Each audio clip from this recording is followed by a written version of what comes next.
নিচের বিছানাটা তো তোলা কমপ্লিট হয়ে গেছে, তবে এখনো পুরো ঘরটা গোছানো এখনো কমপ্লিট হয়নি। মিশুকের চেয়ারটা এদিক ওদিক পড়ে আছে, তাই ভাবলাম ঠিক জায়গায় চেয়ারটাকে রেখে দিই। জায়গার জিনিস যদি জায়গায় না রাখি না, আমার ততক্ষণ একদম শান্তি নেই।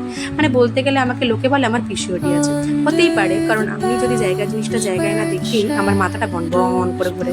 নিজে টিপটপ থাকি বা না থাকি, বাড়িটা আমি একদম টিপটপ রাখি। চেষ্টা করি যতটা নিজের হাতে সাজানো যায় বা গোছানো যায় ততটা রাখার চেষ্টা করি আমি। এখন হয়তো সবটা পেরে উঠি না, তবু চেষ্টা করি, কারণ ছোট একটা বাচ্চা আছে, তাকে নিয়েই বেশিরভাগ সময়টা আমার কেটে যায়। এখন পুরো আমার বেডটাকে ক্লিন করে নিচ্ছি। পুরোটাই অগোছালো হয়ে আছে, প্রচুর বালিশ বেরিয়েছে, যেহেতু বাড়িতে গেস্ট এসেছিল তাই যেগুলো লাগবে না সেগুলো সব ঢুকিয়ে ফেলছি আর পুরো বেডটাকে একদম ক্লিন করে ফেলবো। আমার বাড়িতে যখনই কোনো গেস্ট আসে আমি তাকে আমার মতো করে, মানে তাদের মতো করেই ছেড়ে দিই। মানে সব জায়গাতেই আমার ঘরে অ্যালাউ থাকে, তুমি সব জিনিসটা ধরতে পারো, খেতে পারো, নিয়ে রান্নাও করতে পারো, কিন্তু জায়গার জিনিসটা কিন্তু জায়গায় রাখতে হবে। একটাই জিনিস বলা থাকে, তবে যদি তারা জায়গা জিনিসটা জায়গায় না রাখে আমি কিন্তু অ্যালার্মের মতো টিক টিক টিক করতে থাকি। মানে কেন জায়গা জিনিসটা জায়গায় রাখোনি, এটা কোথা থেকে নিয়েছো, সেখানেই রাখো। সঙ্গে সঙ্গে তাদেরকে অ্যালার্মের মতো আমি টাক টাক টাক টাক করতে থাকি। অনেকে হয়তো পছন্দ করে বা অনেকে হয়তো বিরক্ত বোধ করে যে মেয়েটা সবসময় খিটখিট করছে।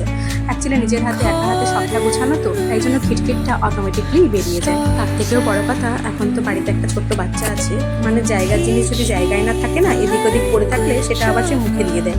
তার আবার সব জিনিসটাই একটু মুখে দেওয়ার স্বভাব আছে, সেই জন্য জায়গার জিনিসটা জায়গায় থাকলে অতটা ভয় লাগে। কারণ ছোটোখাটো জিনিস যদি পেয়ে যায়, যদি মুখে দিয়ে দেয়, বিপদের আর শেষ থাকবে না। সব ভিডিও বা সব কিছু ব্লগের মাধ্যমে আমি শেয়ার করতে পারি না, এতটাই ব্যস্ত থাকি তখন ছোটো বাচ্চা নিয়ে। সেই জন্য চেষ্টা করি যতটা পারি ততটাই তোমাদেরকে দেখানো।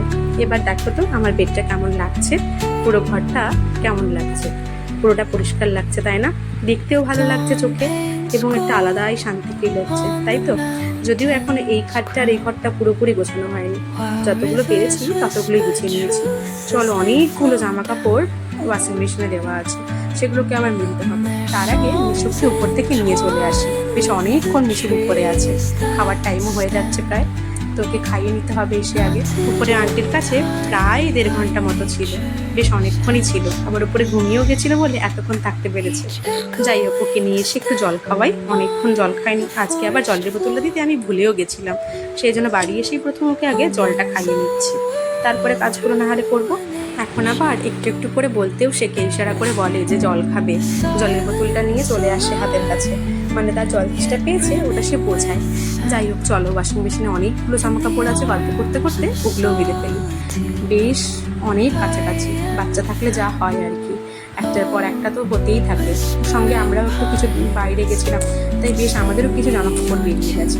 সারাদিনে মোটামুটি অনেকগুলোই তো কাজ থাকে ডেলি রুটিনে, চেষ্টা করি সবগুলোই তাড়াতাড়ি করে নেওয়ার। যখনও ঘুমোবে বা যখনও একটু মোটামুটি নিজের খেলা নিয়ে মস্ত থাকে, তখনই চেষ্টা করি সব কাজ করে নেওয়ার।